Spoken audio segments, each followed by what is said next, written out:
Hello everyone, my name is Nikhil and welcome to the channel. काफ़ी दिनों बाद मैं वीडियो अपलोड कर रहा हूँ। थोड़ा गला और तबीयत दोनों ही ख़राब हो रखा था। अभी भी थोड़ा सा गला ख़राब ही है, बट स्टिल वीडियो अपलोड कर रहा हूँ। आज का जो फॉर्म है 3-4 दिन पहले निकल चुका है। 3-4 दिन क्या, शायद 7-8 दिन पहले निकल चुका है। वीडियो लेट अपलोड कर रहा हूँ, बट फॉर्म इतना अच्छा है कि मैं सोचा इसके ऊपर वीडियो ज़रूर बनाऊंगा, क्योंकि जो भी बच्चे बच्चे होंगे जिनको ये फॉर्म के बारे में नहीं पता होगा उनको भी पता चल जाए।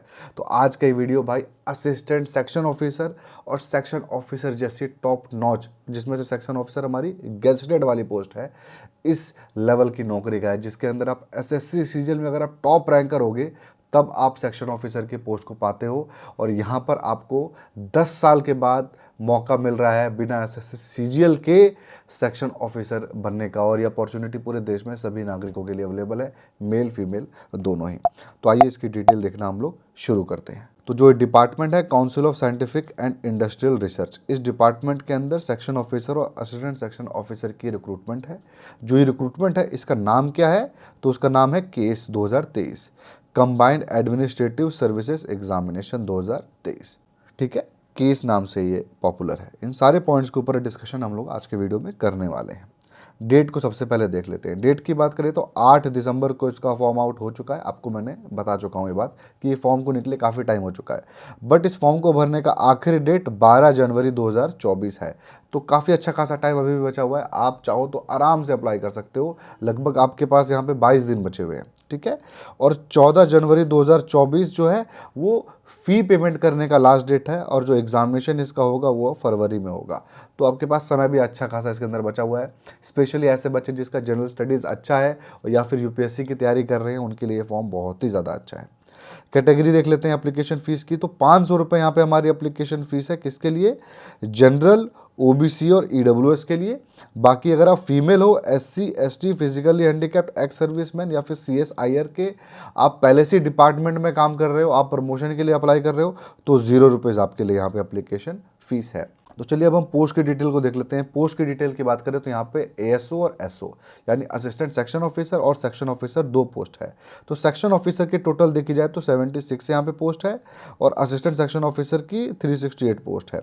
टोटल आपकी 444 यहाँ पे पोस्ट है। और यहाँ पर आप कैटेगरी वाइज पोस्ट के ब्रेकअप देख सकते हो। दोनों के अंदर ही आप रिस्पेक्टिवली अपने हिसाब से अप्लाई कर सकते हो किसी भी कैटेगरी के लिए, जिस कैटेगरी के लिए आप लोग फॉलो कर रहे होगे। तो यहाँ पे सेक्शन ऑफिसर और assistant section officer, section officer की पहले बात कर लेते हैं, कुछ डिटेल देख लेते हैं, एज के क्राइटेरिया भी और आपका सैलरी और पे बैंड भी।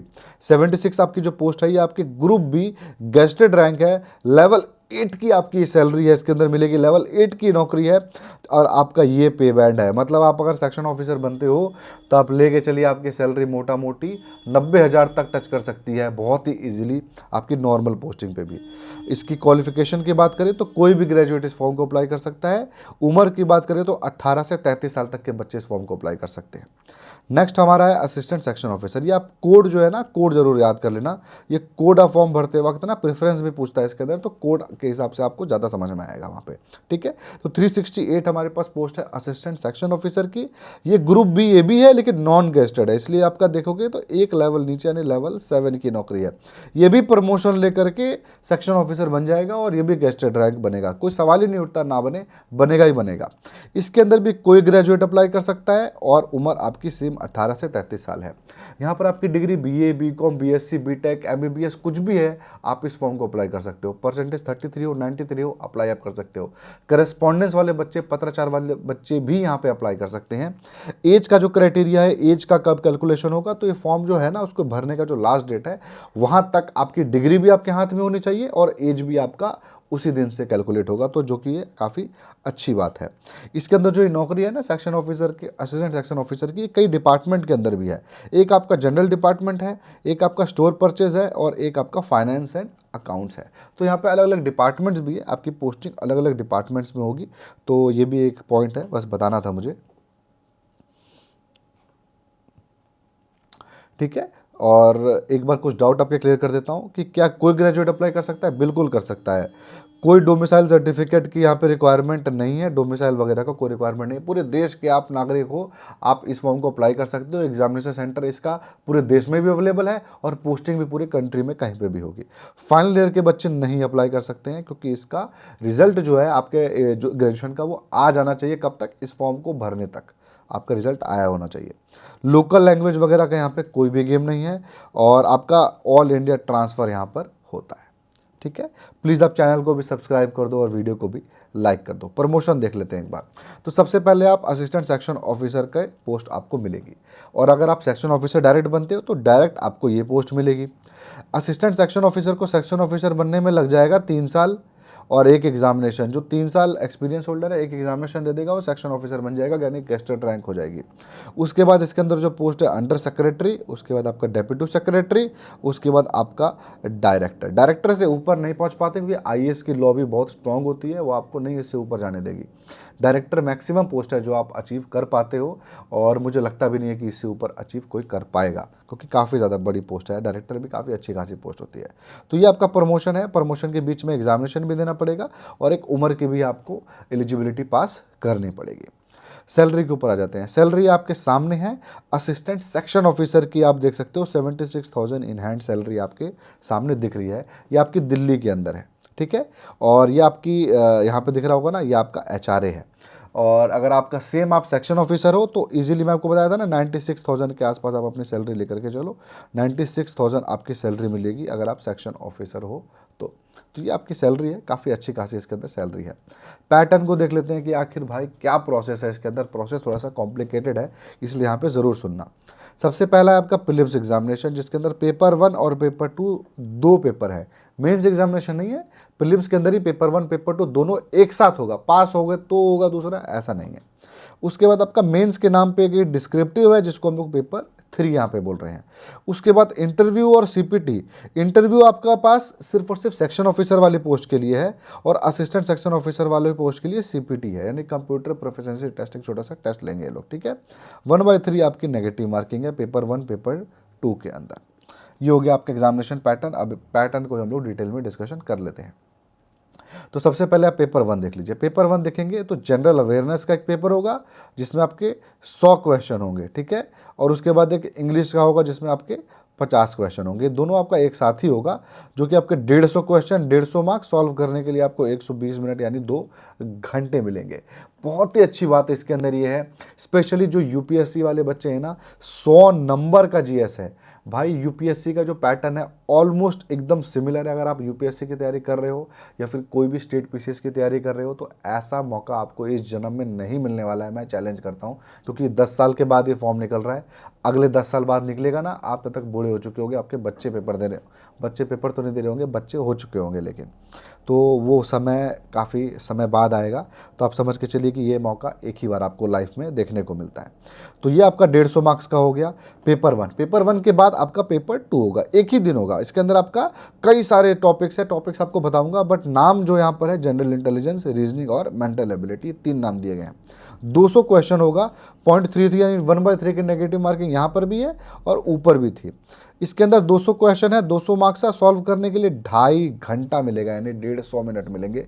सोचिए कितना आपका टफनेस होगी, कि कितना ज़्यादा समय मिल रहा है। उसके बाद पेपर 3 होगा। जो इन दोनों को पास कर लेगा ना, पेपर 1 पेपर 2 को जो पहले पास करेगा, यानी 350 नंबर में मेरिट बनेगी। उसके बाद आपको पेपर 3 के लिए बुलाया जाएगा। पेपर 3 है आपका डिस्क्रिप्टिव। इसके अंदर ऐसे राइटिंग, प्रेसेस राइटिंग और आपका एप्लीकेशन राइटिंग होगा। ये भी आपका 150 नंबर का है। 2 घंटा इसके अंदर मिलेगा आपको। और सेक्शन ऑफिसर हो आप, असिस्टेंट सेक्शन ऑफिसर हो, दोनों ही पोस्ट के लिए यहाँ तक हमारे पास सब कुछ प्रोसेस सिमिलर है पेपर 3 तक। पेपर 3 के बाद ही चेंज है। सेक्शन ऑफिसर को इंटरव्यू देना है और असिस्टेंट सेक्शन ऑफिसर को सीपीटी देना है। आपका जो कंप्यूटर प्रोफिशिएंसी टेस्ट है 100 नंबर का ये होगा, और इसके अंदर बेसिक आपका चेक करेंगे कंप्यूटर का आपका टेस्ट, ठीक है। और ये ऊपर इंटरव्यू होगा 100 नंबर का। इनको कंप्यूटर टेस्ट देने की ज़रूरत नहीं है सेक्शन ऑफिसर को, ये इंटरव्यू देंगे, और असिस्टेंट सेक्शन ऑफिसर को इंटरव्यू देने का ज़रूरत नहीं है। तो जो भी अच्छी बात है इसके अंदर, जिसमें जो कमी है वो अपने हिसाब से समझ ले। ठीक है। तो आप अपने हिसाब से समझ सकते हैं आपको कौन सी पोस्ट को प्रेफरेंस देना है तैयारी के अंदर। उसके बाद आपको बता दूं ये सारा का सारा जो ये एग्जामिनेशन है इसमें आप इंग्लिश हिंदी दोनों ही भाषाओं में दे सकते हो, कोई प्रॉब्लम नहीं है यहाँ पे। ये हो गया आपका स्कीम ऑफ एग्जामिनेशन। कुछ आपकी चीज़ें यहाँ पे क्लियर कर देता हूँ। सेक्शन ऑफिसर के अंदर आप देखो पेपर 1 पेपर 2 का 350 नंबर का आपका मेरिट पहले बनेगा। उसके बाद आपका जो डिस्क्रिप्टिव होगा, डिस्क्रिप्टिव पेपर 1 पेपर 2 इन सबको जोड़ दिया जाएगा और 500 नंबर में से आपका मेरिट बनेगा आपका इंटरव्यू के लिए। और जो इंटरव्यू के अंदर 100 नंबर में से मेरिट बनाएंगे तो आपका पेपर 1, आपको लग रहा होगा कोई काम का नहीं है भाई, वो पेपर 1 पेपर 2 के मार्क्स लास्ट तक काउंट होंगे। तो आप जितने ज़्यादा मार्क्स लेकर के आ जाओ ना, मेरिट में आने का चांस उतना ही ज़्यादा आपके पास यहाँ पे होगा, जो कि बहुत ही अच्छी बात है। सेम आपका असिस्टेंट सेक्शन ऑफिसर के लिए भी है। 350 मार्क्स तक आपको पहले कट ऑफ पार करना है डिस्क्रिप्टिव के लिए। उसके बाद आपका डिस्क्रिप्टिव होगा 500 मार्क्स का। उसके बाद आपका सीपीटी है 100 नंबर का, जो आपका सिर्फ और सिर्फ क्वालिफाइंग है, ठीक है। जो कंप्यूटर प्रोफिशिएंसी टेस्ट यहाँ पर लिखा था ना सीपीटी, ये सिर्फ और सिर्फ क्वालिफाइंग है, मतलब बस पास करना है, मेरिट में इसका नंबर नहीं जोड़ने वाला है। तो आपका देखा जाए तो सेक्शन ऑफिसर की जो मेरिट है आपकी वो 600 नंबर पर बनेगी और एएसओ की आपकी मेरिट है वो 500 नंबर पे बनेगी, क्योंकि उसके अंदर आपका इंटरव्यू का 100 मार्क्स जुड़ जाता है ना ऊपर, और इसके अंदर नहीं जुड़ता है क्योंकि इसके अंदर सीपीटी है और उसका मार्क्स तो जुड़ता ही नहीं है, वो तो बस आपका क्वालिफाई करना है। तो ये हो गया पैटर्न। अब हम लोग आ जाते हैं सिलेबस, बोल दीजिए चाहे पैटर्न को डिटेल में बोल दीजिए, यहाँ पर आपको समझना है और इसीलिए मैंने आपको कोर्स रिकमेंड किया हुआ था। टॉपिक आप देखो, जनरल अवेयरनेस के 100 क्वेश्चन का टॉपिक देखो मात्र 3 है यहाँ पे। 3 टॉपिक क्या है? History of India and India national movement, यानी आपका हिस्ट्री ऑफ इंडिया में आपका एंशिएंट हिस्ट्री और मेडिवल हिस्ट्री आ गया, और आपका मॉडर्न हिस्ट्री आ गया ये इंडियन नेशनल मूवमेंट, यानी पूरा हिस्ट्री आपका इसके अंदर आएगा। उसके बाद constitution of India, polity, governance, social justice, ये आपका पूरा का पूरा पॉलिटी का पार्ट इसके अंदर कवर होता है। उसके बाद आपका current events of national and international importance, यानी सारा का सारा करंट अफेयर्स आ गया, इंडिया का भी और बाहर का भी। ये आपका होगा 100 मार्क्स का। उसके बाद इंग्लिश, ये आपका पेपर 1 का बता रहा हूँ, इंग्लिश के अंदर ये सारा आपका टॉपिक है। कॉम्प्रिहेंशन है आपका, active voice, passive voice, direct indirect speech वगैरह के क्वेश्चन है, एंटोनिम्स एनोनिम्स सब आपको दिख रहा होगा, ये आपके हैं। ये आपका टोटल 50 क्वेश्चन 50 मार्क्स का है, ठीक है। ये आपका हो गया पेपर 1। पेपर 2 के अंदर आप टॉपिक्स देखिए कितने ज़्यादा टॉपिक्स हैं। पेपर 2 के अंदर आपका है general intelligence, reasoning, mental ability, आप कुछ भी बोल लीजिए, यानी रीजनिंग है 25 नंबर का। उसके बाद क्वांट है 25 नंबर का। एक चीज़ आपको बता दूं, यहाँ पर भी आपको ये सेक्शन वाइज पास नहीं होना है, और ना ही यहाँ पर आपको 25-25 नंबर हर सेक्शन के अंदर पास होना है, आपको पूरा का पूरा ओवरऑल पास होना है। ऐसा कुछ नहीं है कि आपका सेक्शन वाइज इसके अंदर कुछ भी दिया गया है, तो आपका किसी एक सेक्शन में 0 भी आता है तो कोई फर्क नहीं पड़ता। तो आपको हर सेक्शन वाइज पास यहाँ पे होने की जरूरत नहीं है। अगर आपका साइंस वीक है आप हटा के फेंक दो, कोई फर्क नहीं पड़ता, या फिर आप थोड़ा बहुत पढ़ के चलो लेकिन बाकी के अंदर अच्छे से कमांड करो तो तभी भी आप पास हो जाओगे, ठीक है। तो मैथ का 25 हो गया, साइंस का हो गया। उसके बाद इकोनॉमिक्स सोशल डेवलपमेंट वाला जो है 50, उसके बाद इकोनॉमिक सोशल डेवलपमेंट वाला 25 है, सब आपका 25 ही है। इथिक्स का आपका 25 है। इथिक्स के लिए ज़्यादा टेंशन की जरूरत नहीं है, एक वीडियो है ऑनलाइन अवेलेबल है, विकास दिव्यकृति या फिर दृष्टि इथिक्स क्लास आप सर्च कर लेना। एक ही क्लास है, आई थिंक 1.5 घंटे या 2 घंटे की क्लास है, बस एक क्लास कर लेना, कोई इसके लिए आपको टेंशन की जरूरत नहीं, इसका आपका काम उसी क्लास से चल जाएगा। काफ़ी अच्छी वो क्लास है। उसके बाद आपको प्रैक्टिस सेट कर लेनी है, ठीक है। उसके बाद आपका डिसीजन मेकिंग, उसके बाद मैनेजमेंट का है, उसके बाद नेशनल ज्योग्राफी लिख दिया इन लोगों ने, थोड़ा गड़बड़ है, ये इंडियन ज्योग्राफी मतलब कहना चाहते हैं, ठीक है। और सब में से आपके 25-25 क्वेश्चन ही यहाँ पर बनेंगे। उसके बाद आपका पेपर 3 है, जो पेपर 1 पेपर 2 पास करेगा पेपर 3 में आएगा। पेपर 3 में ऐसे राइटिंग है 2 100 नंबर का। उसके बाद प्रेसिस राइटिंग है 30 नंबर का। उसके बाद एप्लीकेशन राइटिंग है 20 नंबर का। तो यह आपका टोटल 150 नंबर का डिस्क्रिप्टिव है, जो कि एसओ एएसओ सारे ही पोस्ट के लिए है। तो ये हो गया आपका सारा एग्जामिनेशन पैटर्न, आपने देख लिया। एग्जामिनेशन पैटर्न वाइज भी बता दिया, एएसओ और एएसओ दोनों का हर एक चीज़ मैंने आपको बता दिया। इसके अलावा कुछ भी एक्स्ट्रा नहीं बचा हुआ है। किताब के बारे में बात करते हैं, तो देखिए हिस्ट्री के लिए आपका हिस्ट्री की ये किताब है स्पेक्ट्रम की, बहुत पॉपुलर किताब है, आप डेफिनेटली परचेज कर सकते हो उसको।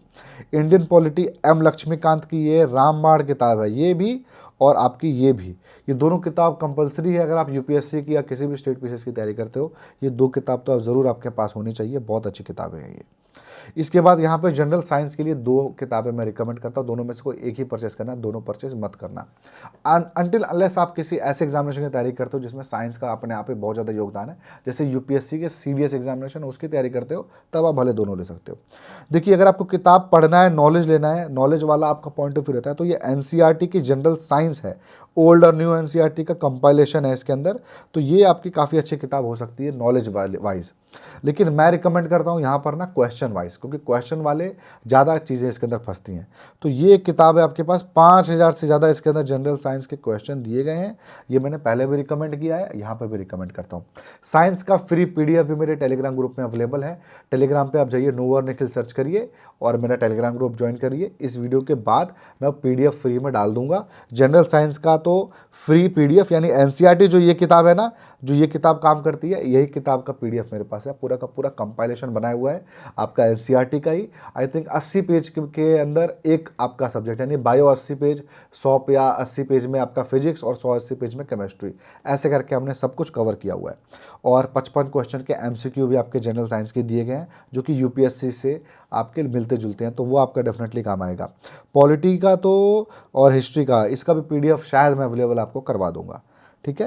हाँ, पीडीएफ के बारे में बात करें तो एक बार मैं इन टॉपिक्स पे दोबारा आ जाता हूँ। यहाँ पर आपका इकोनॉमिक्स का पीडीएफ अवेलेबल है, हमारे पास इकोनॉमिक्स सर्वे का भी है, बेसिक इकोनॉमिक्स का भी है, वीडियो क्लासेस भी अवेलेबल है। नोवर निखिल इकोनॉमिक्स या नोवर निखिल इकोनॉमिक्स सर्वे आप सर्च करना, वीडियो क्लास भी अवेलेबल है और आप पीडीएफ भी मिल जाएगा। कहाँ पर मिलेगा?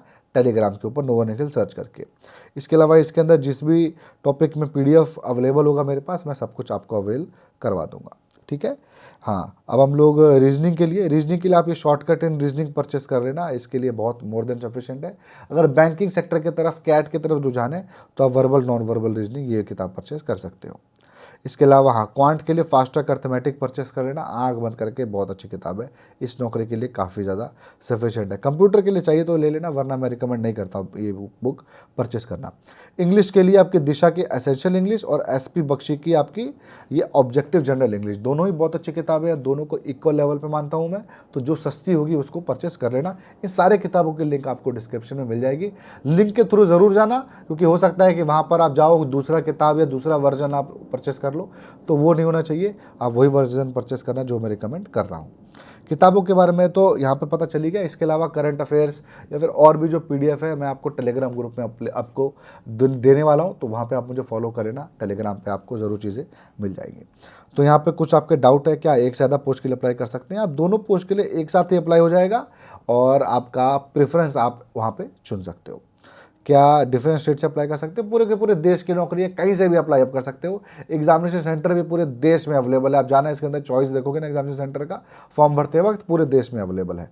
क्या फाइनल ईयर के बच्चे अप्लाई कर सकते हैं? नहीं कर सकते हैं। सारे डाउट मैंने आपके क्लियर कर दिए हैं, मुझे लगता नहीं है कि कुछ भी आपका डाउट बचा होना चाहिए।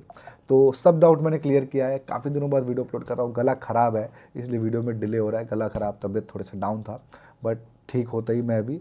हाँ, LIC असिस्टेंट का भी आपका फॉर्म निकलने वाला है, उसकी भी आप दिमाग में रखना, क्योंकि वो भी एक काफ़ी अच्छा फॉर्म है, उसके बारे में वीडियो के माध्यम से ज़रूर आपको बताऊंगा। तो बस ये था आज के वीडियो में। आई होप आपको इस वीडियो से फ़ायदा मिला होगा। फ़ायदा मिला तो वीडियो को लाइक ज़रूर करें, कमेंट करें अपने डाउट को, और अगर आपको ऐसे और वीडियो देखने होंगे तो अपने चैनल को भी जो सब्सक्राइब करें। Thank you.